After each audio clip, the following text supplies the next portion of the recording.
തൊട്ടേ പത്രം ഇങ്ങനെ എറിഞ്ഞിടരുത്. ഇവിടുത്തെ താമസക്കാര് മാറി. ഇനി മുതലേ എന്റെ കയ്യില് കൊണ്ടു തരണം.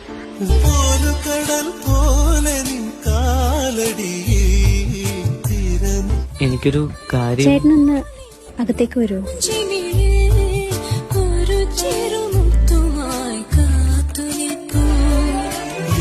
ആഗ്രഹിച്ച് പറയാൻ വന്നത് എന്റെ ഈ അവസ്ഥ കണ്ടപ്പോ പറയാൻ പറ്റണില്ലല്ലേ?